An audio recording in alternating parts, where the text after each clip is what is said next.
So before I forget, Michael mentioned the importance of collective phenomena in his talk. And there's a very important collective phenomenon going on today in the state of California, is that collectively we're voting, right? And so I would encourage all of you to go out to the polls if you haven't already done so, or if you haven't voted by mail in this election. It's a very important election, so hopefully you all go out and express your opinions. So now we want to finish up today with a very special event. The Cicerones are here for a special day today. The baseball field is being renamed in honor of Ralph Cicerone, but important to us is the announcement of a new graduate fellowship that's been funded by the Cicerones. And so let me invite Chancellor Drake up to make a few remarks, and we'll introduce you to the first Cicerone Fellow. So that's on for you.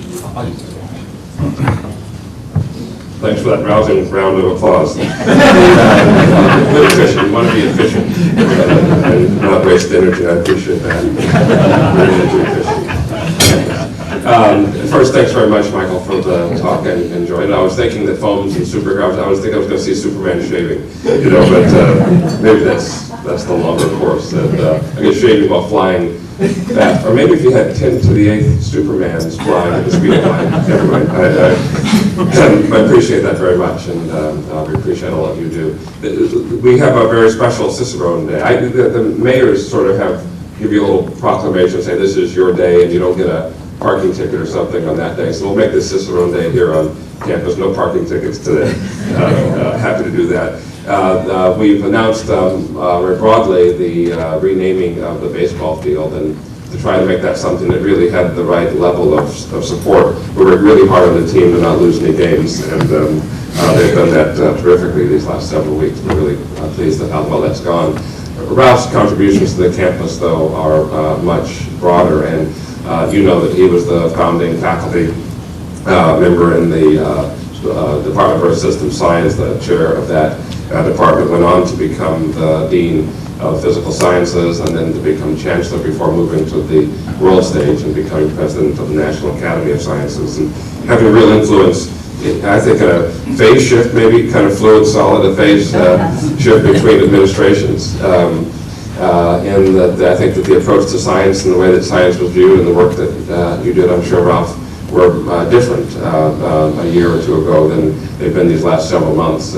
I think many of us saw just a couple of weeks ago at the annual meeting of the National Academies that the President came, for one of the rare times the President comes to the National Academies, and gave a speech about the importance of science and the work that you and your colleagues have done to make sure that that has the right representation with the administration is something that's important to the country, really, and to the world. So let me just pause and thank you for that.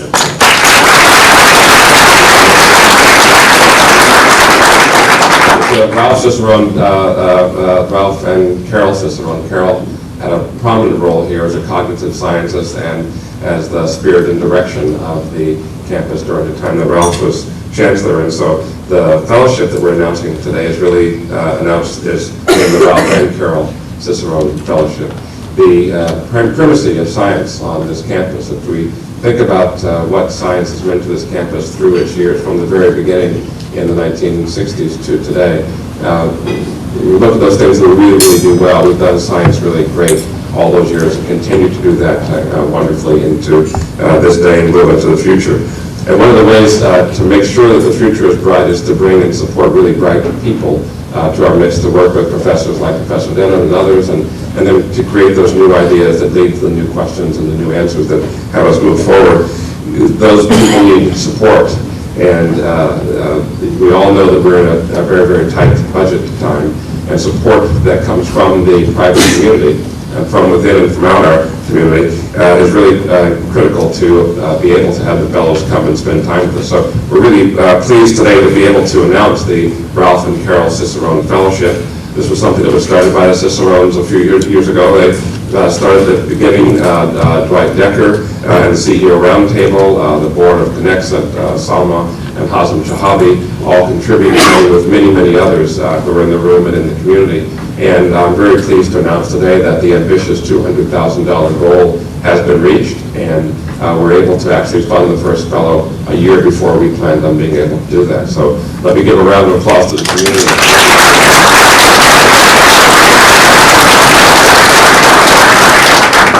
There's a line that I share a lot, which is that knowledge, this is a quote from Clark Kerr, who said that knowledge makes the world go round, and the university is still the best place for new ideas.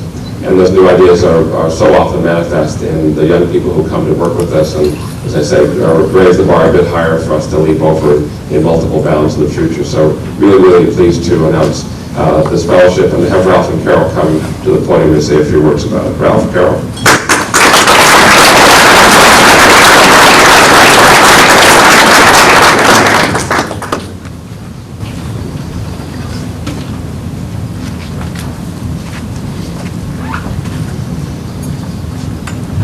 Like many of you, Carol and I were the first in our families to go to college, and we needed scholarships and loans and working our way, but it was worth it. It was a fantastic opportunity.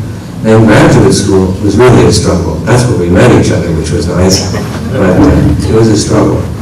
So I wanted to explain why we're doing this, and why, as Chancellor Drake just said, we contributed money over some years until they started to build up, and then some others of you stepped up and helped us to get to the line where it could become an endowed graduate fellowship for people like Ray Anderson, who will be the first person. I was really into this, and still am very excited about Earth System Science at UCI. The idea behind the program was to look at the Earth and try to detect changes that are happening, and then measure them accurately, how fast are things happening in the air, the oceans, and the land, and then try to penetrate those changes and find out why they're happening. What are the reasons? Are they caused by humans? Are they natural? And then finally to obtain predictive capability. Where is it going? If we understand the forces well enough, just like the forces that Michael Dennin just talked about, we should be able to make some predictions with mathematical calculations. So physical sciences here on the campus has turned out to be a great home for that program, even though some of the work that goes on in Earth System Science is biological. Physical sciences has turned out to be a great home because of the connections with physics, chemistry, astronomy, and mathematics. So some of the issues that the faculty and the students are looking into here in Earth System Science is the changes that are underway. Why are temperatures changing? Why are precipitation patterns changing? Global sea levels, ice losses everywhere on the planet, and so forth. And it turns out, as you well know, that the underlying explanation is human activity, largely due to our usage of fossil fuels around the world. Now, those of us who are old enough have known that the world energy situation has some really difficult aspects to it, and the two things that stand out are cost. We all know how much energy costs, especially, it's even worse in poor countries, where they need energy to make electricity that isn't even there yet, and it costs too much. The other aspect is a kind of a geopolitical security. When we depend too much on other countries for our energy, they then have undue political influence. So every country in the world wants to have access to its own domestic energy. But the third constraint that we haven't quite got used to yet is the climate change one that has to do with fossil fuel usage. And it's come on us very fast, and this is some of the kind of research that all my colleagues do in Earth System Science. So why graduate fellowships? Well, as I said, most of us understand scholarships for undergraduates pretty well, but it's really hard to raise money for graduate fellowships. And yet the cost to a prospective graduate student is very high. Now, if you want to be the best, there's also a question of competition. And Carol and I both worked on our graduate admissions committees at our respective departments here on campus. And we know that the best graduate students from around the country and around the world have options. So typically in Earth System Science, and I see Chairman Mike Golden here today, and Francois Primo and Charlie Zender from the department, and maybe others, they know that every year about half of the graduate students who apply to Earth System Science here at Irvine also apply to MIT. just as one example. And we win about 3/4 of those fights. They come here instead. But to continue to attract those best students is going to take money as well as the kind of spirit and the quality of instruction and research here. So that's why we're just so happy that this could be announced today, and we're very appreciative of Chancellor Drake's support and the Dean Henninger and all of the faculty and then everyone else who's contributed. And we hope to continue to build it. We never thought we would be able to do something like this, so we're really thrilled. Thank you.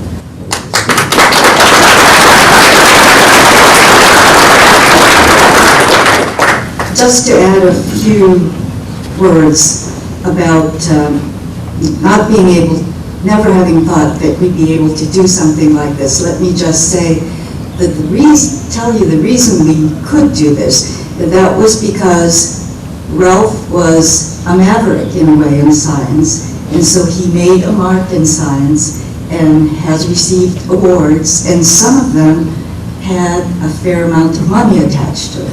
And that's the money that Ralph gave to UCI, both to the department to help build Crowell Hall and to begin this fellowship. And so please thank him. He generously allowed me to have my name on it. Thanks a lot.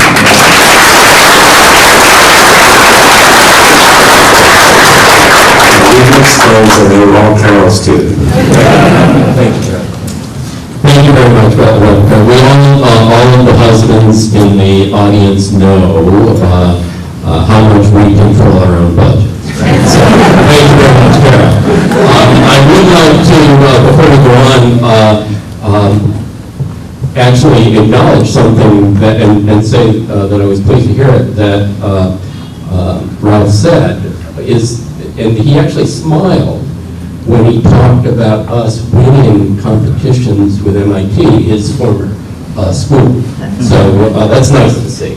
What I'd like to do now is to ask the chair of the Department of Earth System Science, Mike Goulden, to come up, and Mike's going to say a few words and introduce the first Cicerone Fellow. I mostly want to thank Ralph and Carol. This is it's very generous, and I think that one of the great things about it is it's going to be around a long time, and it's going to be motivating students. It's going to give them something to aspire to get excited about, and it's going to become part of the culture of the department. And so I think it's really a wonderful thing. I mostly just want to introduce Ray Anderson, our first fellow. Ray happens to work with me. That wasn't why he was selected. The committee looked at a number of applicants. They thought Ray was doing the most exciting work for the coming year. Ray is going to be looking at an unintended consequence of managing forest for increased CO2 uptake. A lot of interest right now in trying to manage forests so that they take up CO2, thereby decreasing, maybe a little bit, the concentration of carbon dioxide in the atmosphere. But there are other things that will happen when people start to manage forest in that way. And one of those things is they may actually start to absorb more of sunlight by becoming darker. And so the real question is how those two things play out. Is the beneficial effect of greater CO2 uptake going to outweigh this darkening of the surface? And so that's what Ray is going to be looking at in the coming year. And I'd like to introduce you to Ray Anderson.